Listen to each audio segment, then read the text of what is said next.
Welcome to the Amateur's Advantage. I'm Laura Ashley, a Grand Prix dressage trainer and gold medalist rider, here to share the tools and principles that help riders and horses work in harmony no matter your discipline. Each week, I sit down with amateur riders, pro trainers, and equestrian professionals from every corner of the horse world to talk about the real stuff. Training struggles, mindset shifts, breakthroughs in the saddle, and how classical dressage can make us all better horsemen and women. Think of this as your tack room talk, your post-lesson debrief, and your barn family between rides. Let's get into it. Welcome to the Amateur's Advantage. I'm Laura Ashley, a Grand Prix dressage trainer and gold medalist rider, here to share the tools and principles that help riders and horses work in harmony no matter your discipline. Each week, I sit down with amateur riders, pro trainers, and equestrian professionals from every corner of the horse world to talk about the real stuff. Training struggles, mindset shifts, breakthroughs in the saddle, and how classical dressage can make us all better horsemen and women. Think of this as your tack room talk, your post-lesson debrief, and your barn family between rides. Let's get into it.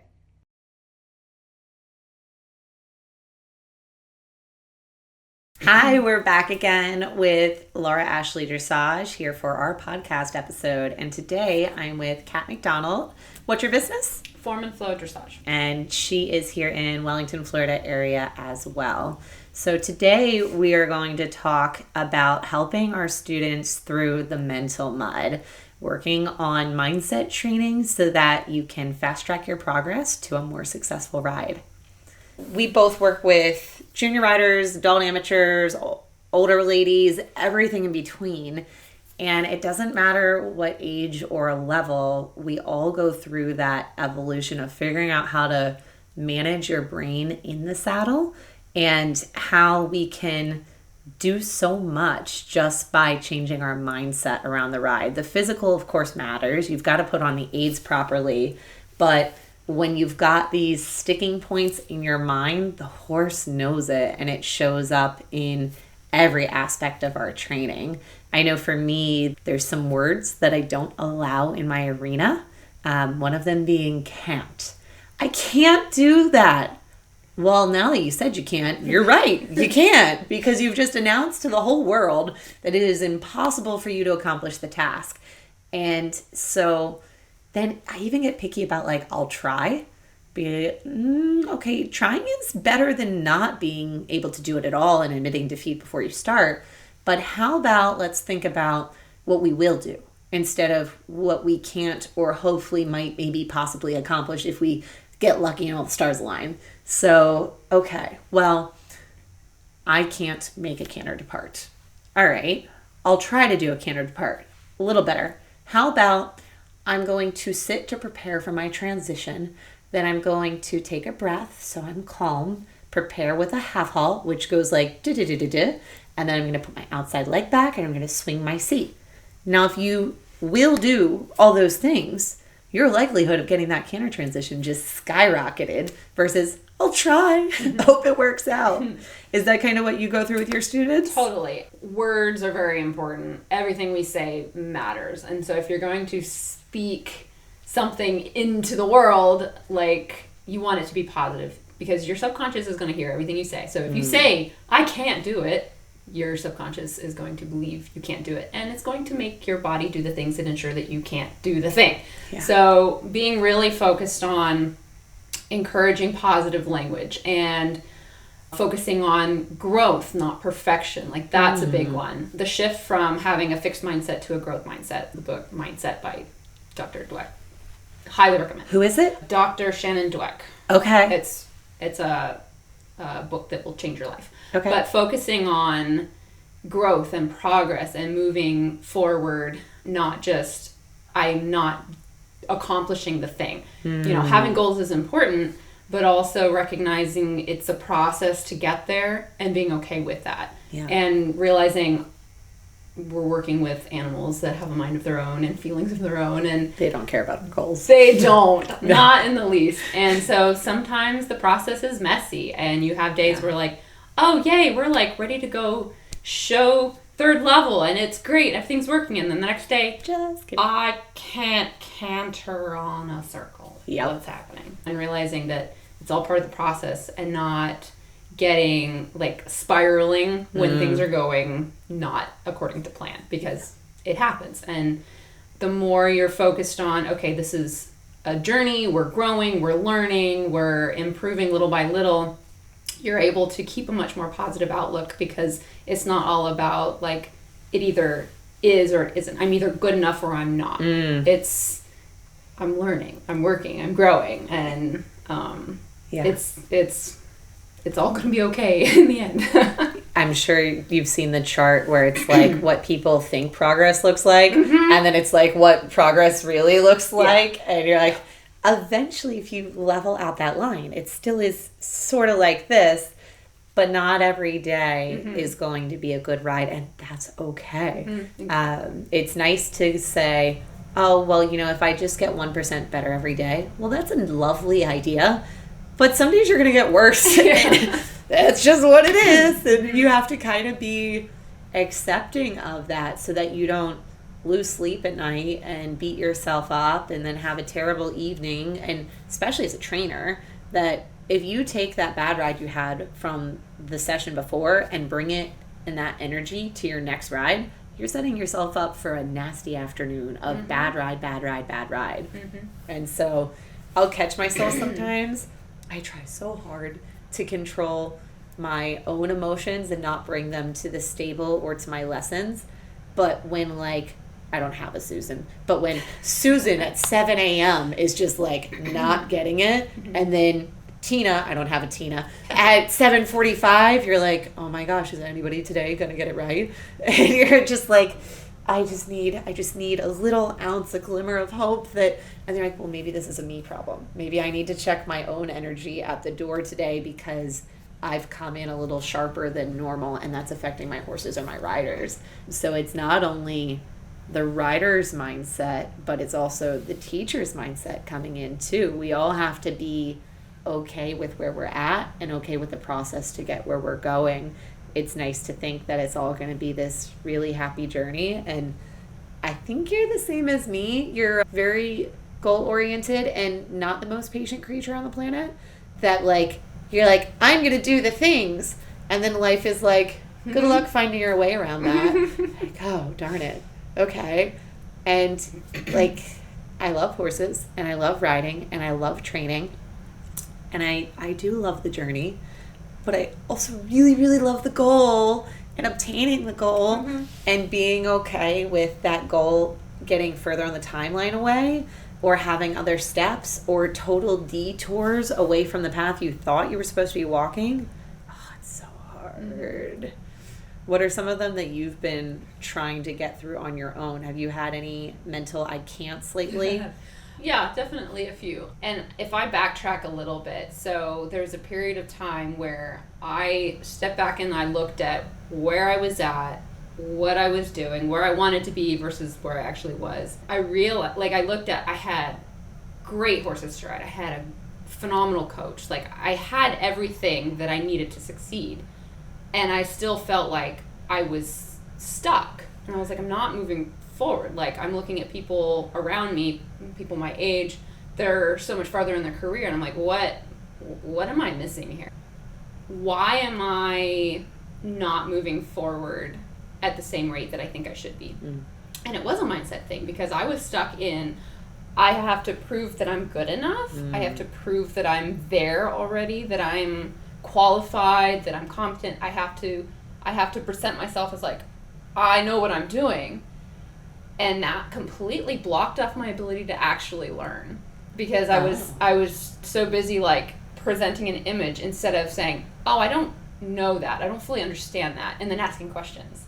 Okay. So I wasn't growing, I wasn't learning, because I was so worried about what other people would think if I was good enough, if I actually was qualified.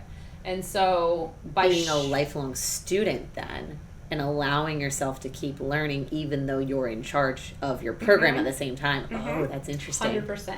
So when you approach, again, back to the growth mindset, when you look at, okay, I'm still growing. Yes, I'm a professional, and I have students that are doing well, my horses are doing great, it's fun, and we're out there doing the things. But I still have a lot to learn. You know, it never ends. There's always more. And so being okay with where I'm at and recognizing, okay, these are areas I still need to grow in. Like, I still need to grow. I need to get stronger. I need to get more focused. I need to continue my training and my, getting coaching for myself. And not being insecure about that, but just embracing where I'm at. Because then that opens up the actual opportunity to learn and grow far beyond the image you're trying to present initially. Yeah, it's okay not to have all of the answers. I think the wisest thing you can do is go and seek those answers. Exactly. And if all you have is this pile of knowledge, what's going to happen is eventually your students are going to have all that knowledge and then they're going to outgrow you. Mm-hmm. But if you're constantly learning and improving yourself, then you get to take this new chunk and apply it to their lessons. Mm-hmm. I love when I go to clinics and like the FEI Trainers Conference, and I just sponge all of that in. Mm-hmm. And then for the next 2 weeks, I sound like the presenter. And I'm like, I know all these things. I learned them last week. Or they were reiterated to me last week, but it's fresh in your mind. Mm-hmm. And you get to then share that with your students. Mm-hmm. So you should obviously be constantly learning and growing. But this town is hard. And it's really hard to see everybody else doing so much around us and to feel like you're supposed to be where everyone else is. When you get a little bit more of a personal relationship with some of those other trainers, you realize they're experiencing the exact same mind struggles that you're going through. They're looking at you going, oh my goodness, she has these amazing horses and this amazing coach. Why am I just training these riders to do lower levels? And you're like, wow, look at her with this blooming business. Why can't I have that? It's the curly-haired girl that wants straight hair. It's whatever you don't have is what you think you're missing out on.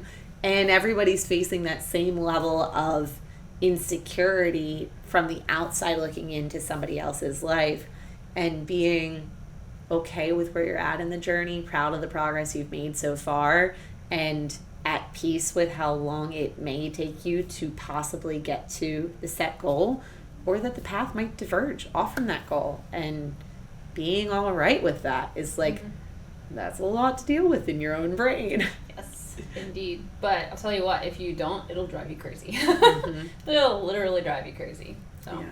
So what did you do to break your cycle and get your brain to rewire? What were your steps other than that one book you mentioned? Mm-hmm. What else worked for you? I kind of went on a journey of self-development. Okay. I got real curious and real focused on, okay, how do I improve my inner world a little bit? Mm-hmm. And there was a quote, and I don't remember where I heard it from. It was on social media, but it was somebody talking to entrepreneurs, and he said most entrepreneurs, most business people don't need a new business plan, a new, marketing strategy, a new whatever. They need some deep psychological work. They need therapy. Every horse person needs therapy. I heard that. I was like, well, isn't that on point? Yeah. And so this was right when I was starting my business, when I went out on my own, and I was like, I'm doing the thing. I'm starting a business. Oh my gosh, right? And so I took that to heart. Okay. And so through the process of jumping out there on my own, which was a scary idea, starting a business is not an easy undertaking, but I focused more on, okay, how do I improve my mindset, my mental health, my emotional health, my nervous system regulation, all of those things, so that I can show up the best that I can for my horses, for my students, and for myself. Just be able to take care of myself. And I tell you what, I think that did more for growing and improving my riding and improving my teaching than anything else. I definitely read a lot of books, a lot of great books to help some of the practical stuff. You'll have to share that list with us. Absolutely. In the description then. Will do, for sure. And that was all super helpful. And then just doing everything I could to just get healthier as a human. And it helped me believe that I was capable of running a business, that I was capable of doing great things and doing well with my students and actually helping them improve and helping the horses that I have improve, and that I was, capable and worth having this awesome opportunity and this life that I dreamed of. I've dreamed of having this business and being a trainer and a professional since I was a kid. So to have it finally be here, I was like, I need to do this right. It sounds like you haven't said the word, but worthy? Mm-hmm. Is that the piece that you were missing? 100%. I definitely went through a long period of time where I was like, I don't even know if it was fully conscious, but I didn't feel like I was necessarily worth success, like good enough to accomplish anything. It's that imposter syndrome. Yeah, exactly. Where you're like, fake it till you make it, but can everybody else see that I'm faking it right now? I hope they can't tell, because are you sure I'm supposed to be in this room doing these things? Yeah. They just gave me money to sit on this really nice horse. I hope I don't mess it up. Exactly. Yeah. So until I dealt with that piece, I just was completely crumbling under the pressure of trying to be that without actually believing that I could be that. Yeah. It's that, again, presenting an image versus actually living it. And being focusing on the growth and not the proving that I'm already there piece. It's interesting that, at least in my life, I found nothing has to change in order for things to start to change. You don't have to actually get that amazing horse in training before you feel worthy. You have to change this, and then you're worthy, and then the opportunities typically follow that.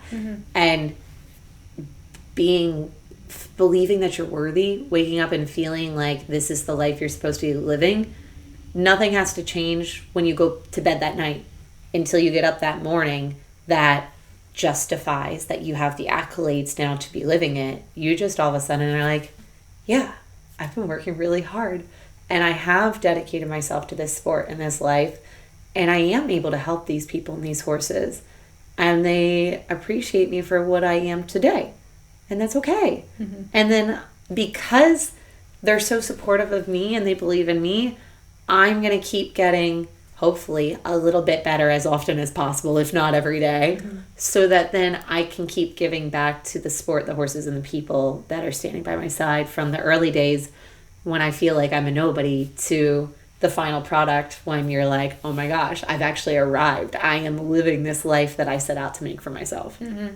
Yeah. Do you think at all about like vibrations and frequencies and like the energy that you carry? 100%. Okay, I do too, and I believe that like attracts like, and so when you're living in this state all the time where you're like, I don't know if I can, I'm not sure, but I'm just a little bit reclusive and lack confidence, and maybe you even are carrying it like this, but you just know that you're like, I'm not sure what's going on here. You attract more people into your life that are also lacking that spark. They're feeling dull in their own sense of life, and sometimes through your own experience you can help those people to grow with you. But when you get to the phase where you're like, we're doing the things, they're like, yeah, we're doing the things too. It's so much fun. And I've gotten to the point now in my business where I've got this wonderful group of supportive and encouraging clients, and they're not just encouraging me, they're encouraging each other. And they're like, it's all right, I mess that up too all the time, but she said this thing, and if that might help you, then that would be great. And if you ever need any eyes on the ground, I'd be happy to video your ride for you.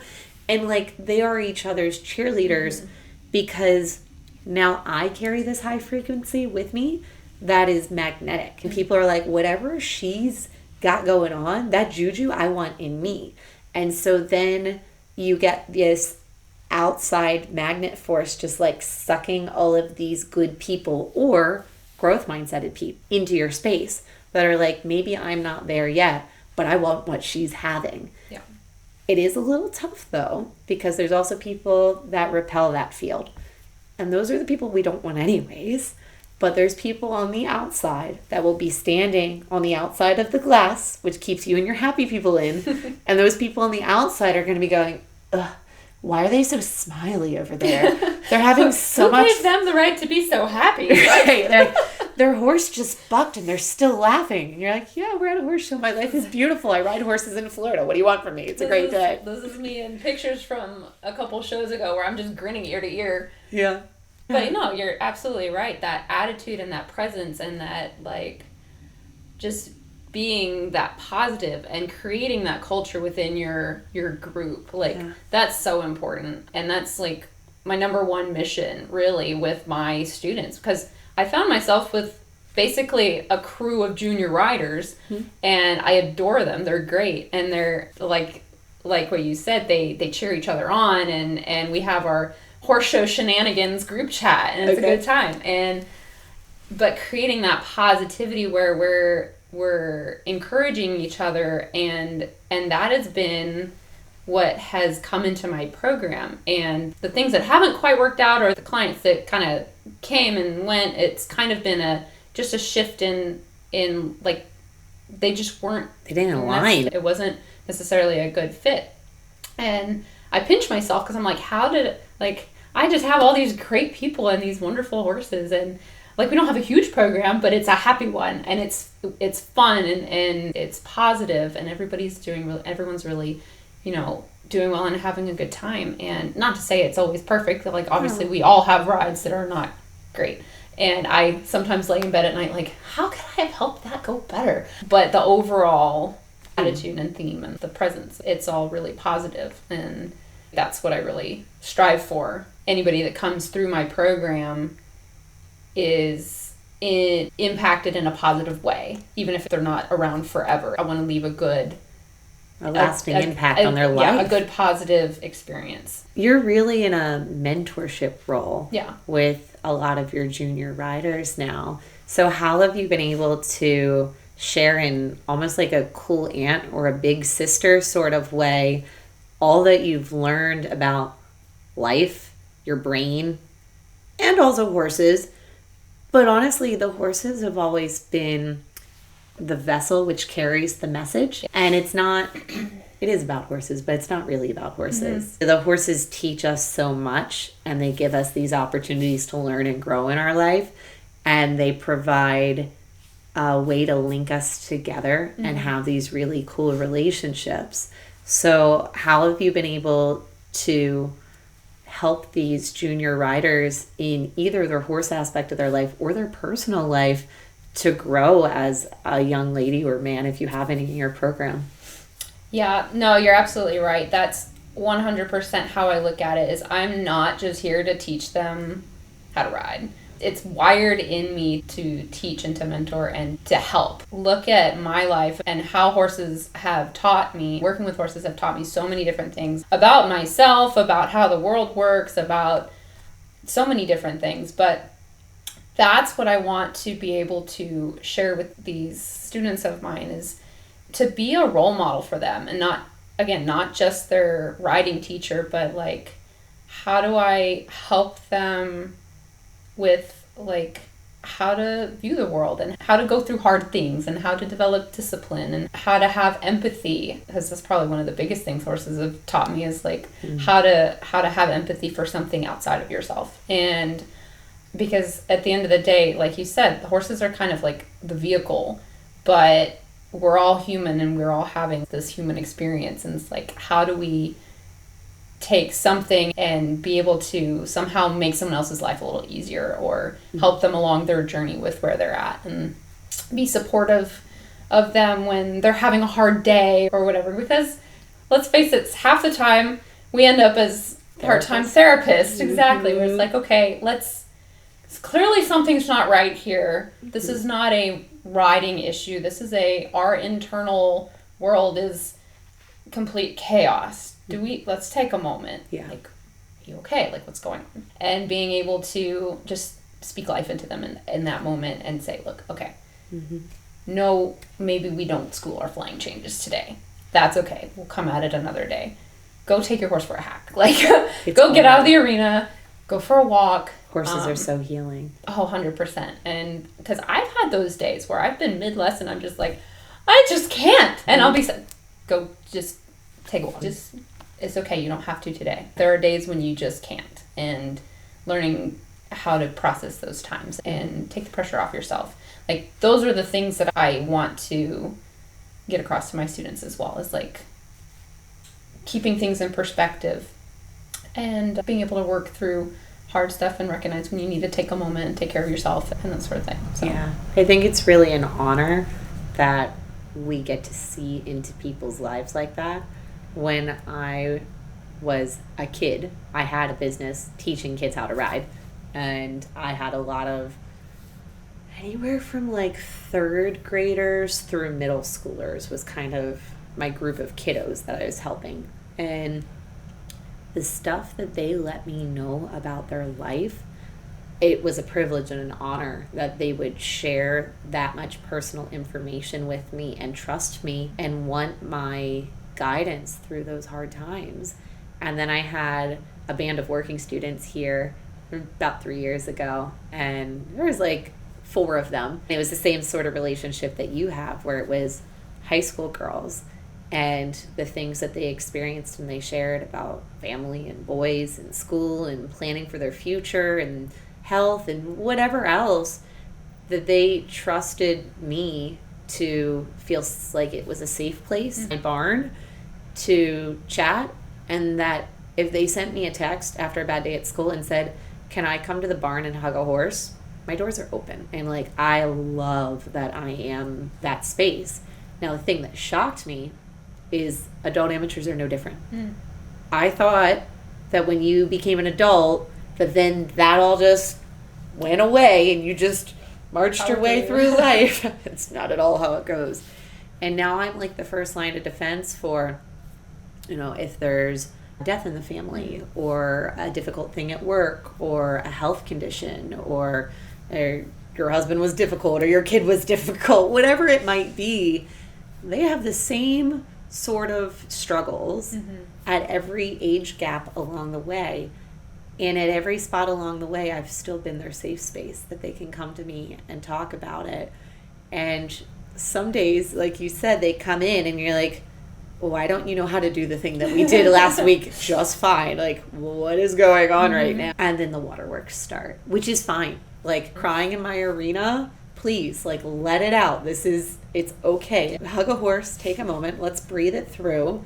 But like, when you finally clear that, then it's like, I'm so happy you told me, but please tell me sooner next time, because I would moderately coddle and nurture and show empathy and compassion for you versus saying, I don't care, keep going, do it now, if you tell me what's going on. And we have a very intimate relationship with our clients because they're in a moderately dangerous situation. And a large, powerful animal that could do things that are unpredictable, and we're asking them to stretch their comfort zone to do things that are physically and mentally challenging and learn a new skill. And whenever you're learning something new, that frustration threshold catches us. So in my personal life, I try to do a lot of new activities. One, because I just like it, but also because it's humbling to make me remember what it's like to not be good at something. Yeah. And so, like, I take dance lessons, and they'll be like, okay, do the combo again. All right, just do it another time. Okay, so next time you're going to make these tweaks, and then you're going to do it again, and then you're going to do it again, and you're going to... I'm like, hold on a second. And they're like, no, so we're just going to start the music. Like, I can't start the music right now. I need blank space to process. Hold on. And like, our students go through that as well, where they, on one day, when everything's peachy and their life is perfect and they got a good night's sleep and they woke up and they had a great day and work was fine and now they're here and everything's good, they do great. And their threshold is far away. And you can push them that day and be like, we're going to do the hard stuff. We're going to accomplish a whole bunch. And they're like, yes, I'm in. Another day, they're ready to crack. And they had a hard day and their threshold's there and they're living right here on the edge. And you just tell them that their one hand is doing the wrong thing and they're like, and I suck at riding, I'm the worst, I don't deserve my horse. And you're like, whoa, okay, let's talk about this.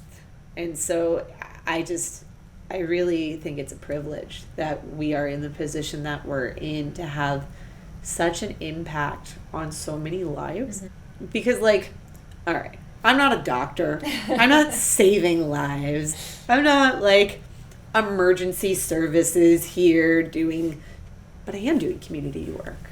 I am. I get to touch so many people's lives thanks to horses. And I just think that's so beautiful that we can have such an impact and also be outside with these amazing creatures every day. It's just such a blessing. Absolutely. Yeah. Is there anything else that's been a recent thing that you've helped a student through?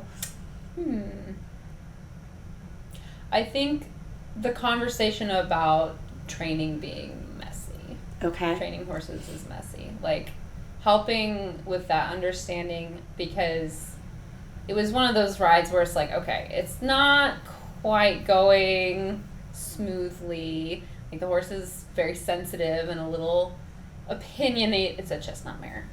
Well. Enough said, right? Yep. And so we had this conversation where it was like, okay, I understand how you feel. Yeah. I can see it on your face that you're like, this is not what I had in mind for today. Yeah. But being able to talk through that and reassure that, okay, it's messy now. In a year, it'll be messy in a different way.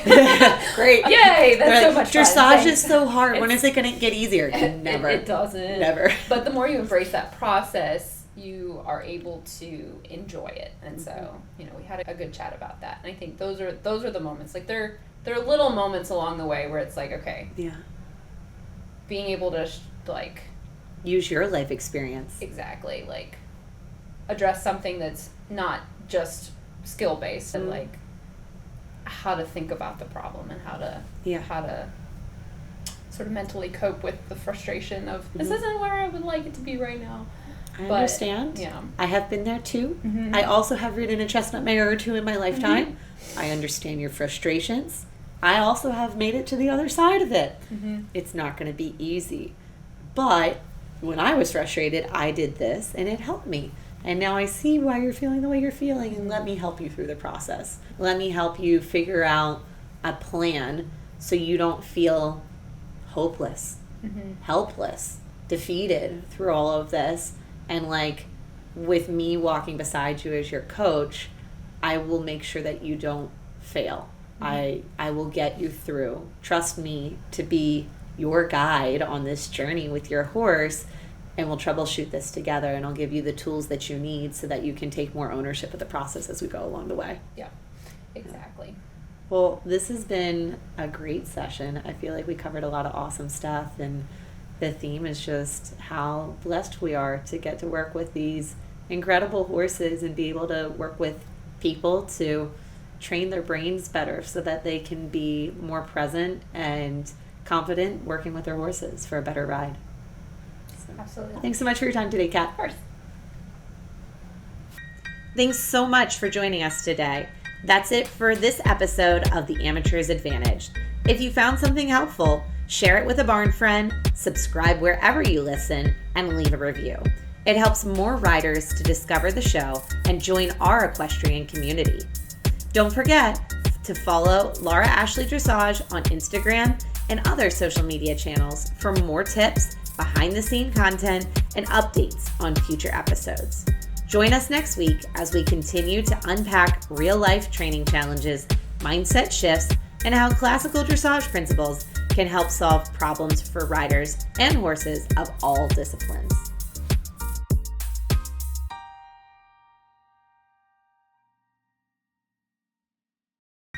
Thanks so much for joining us today. That's it for this episode of The Amateur's Advantage. If you found something helpful, share it with a barn friend, subscribe wherever you listen, and leave a review.